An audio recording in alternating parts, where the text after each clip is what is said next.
नमस्कार। माफ़ कीजिएगा। नारद संचार सकारात्मक सुर्खियों में आप सभी का हार्दिक स्वागत है। हिंदू पंचांग के अनुसार आज मार्गशीर्ष मास के शुक्ल पक्ष की सप्तमी है। दिन सोमवार है, विक्रम संवत 2077 है और ग्रेगर कैलेंडर के अनुसार अंग्रेजी तारीख 21 दिसंबर है, जो कि वर्ष का 355वां दिन होता है और साल में अभी 10 दिन बाकी है। 21 दिसंबर के इतिहास की अगर हम बात करें तो सिखों ने अंग्रेज के खिलाफ पहली लड़ाई 31 दिसंबर को फिरोज शाह से शुरू हुई और इस लड़ाई के बाद अंग्रेजों और सिखों के बीच लाहौर संधि हुई, जिसमें अंग्रेजों ने सतलुज नदी के दक्षिण की ओर के सभी प्रदेशों को सिखों से छीन लिया था। और सिखों की हार का मुख्य कारण महाराजा रंजीत सिंह के कुछ सिपाहियों और मंत्रियों की गद्दारी थी, जिनकी वजह से सिखों को पराजित होना पड़ा था। और आज ही के दिन 1913 में पहली बार अमेरिका के अखबार द न्यूयॉर्क वर्ल्ड में संडे सप्लीमेंट में मॉडर्न क्रॉसवर्ड पजल को छापा गया था। शुरुआत में पजल डायमंड शेप का होता था और उसमें बाद में ब्लैक बॉक्स बनाए गए थे। और 1898 में आज ही के दिन विज्ञान जगत के लिए बेहद अहम साबित हुआ। खोज हुई एक ऐसे तत्व की जिसने अंधेरे में उजाले फैलाने के साथ चिकित्सा के क्षेत्र में कई बदलाव किए। मैरी क्यूरी और उनके पति पियर ने रेडियम की खोज आज ही के दिन करी थी। 2012 में साउथ कोरिया के सिंगर साई का गाना गगनम स्टाइल यूट्यूब पर 1 अरब बार देखे जाने वाला पहला वीडियो आज ही के दिन बना था।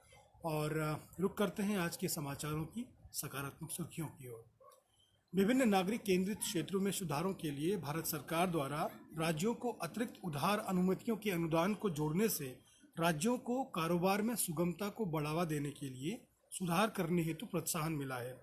5 राज्यों आंध्र प्रदेश, कर्नाटक, मध्य प्रदेश, तमिलनाडु और तेलंगाना ने अब तक कारोबार में सुगमता के लिए निर्धारित सुधारों को पूरा कर लिया है। और कारोबार में सुगमता देश में निवेश के अनुकूल व्यवसायी वातावरण बनाने की दिशा में एक महत्वपूर्ण पहल है।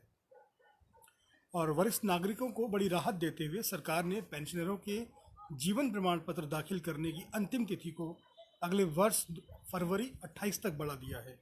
कार्मिक और पेंशन मामलों के केंद्रीय मंत्री डॉक्टर जितेंद्र सिंह ने यह जानकारी दी। कोविड महामारी को देखते हुए वरिष्ठ नागरिकों को ये राहत दी गई है। और उत्तर प्रदेश सरकार ने ग्रामीण क्षेत्रों में संपत्ति और जमीन से जुड़े विवादों पर काबू पाने के लिए एक विशेष अभियान शुरू किया है। ग्रामीण क्षेत्रों में जमीन से जुड़े मुद्दों का समाधान करने के लिए यह अपनी तरह का पहला अभियान है। इस अभियान का उद्देश्य जमीन और संपत्ति की विरासत के नाम पर गाँव वालों का शोषण रोकना है। इस विशेष अभियान का अगले वर्ष फरवरी 15 तक चलेगा। और सऊदी अरब ने भारतीय अर्थव्यवस्था की ताकत पर भरोसा जताया है। साथ ही यह भी कहा है कि भारत में अपनी निवेश योजनाओं में किसी तरह का बदलाव नहीं किया गया है। दुनिया के सबसे बड़े खनिज तेल निर्यातक देश के अनुसार भारत अर्थव्यवस्था में कोरोना संकट से निकलकर आगे बढ़ने की पूरी ताकत और क्षमता है।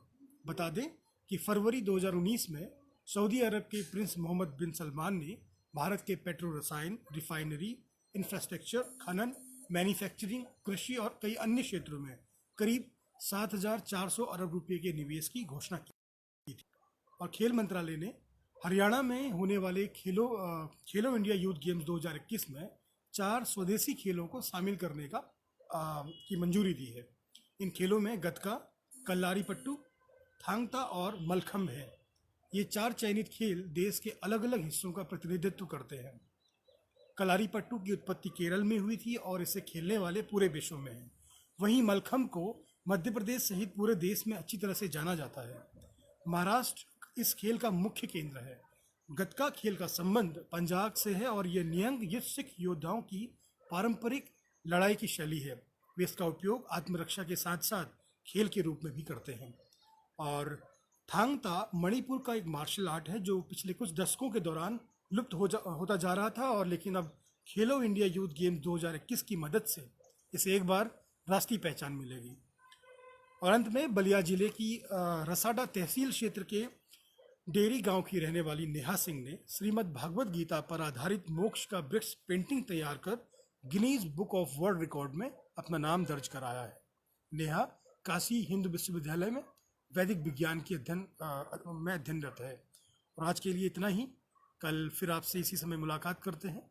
तब तक आप स्वस्थ रहें, मस्त रहें, आपका दिन शुभ हो। नमस्कार।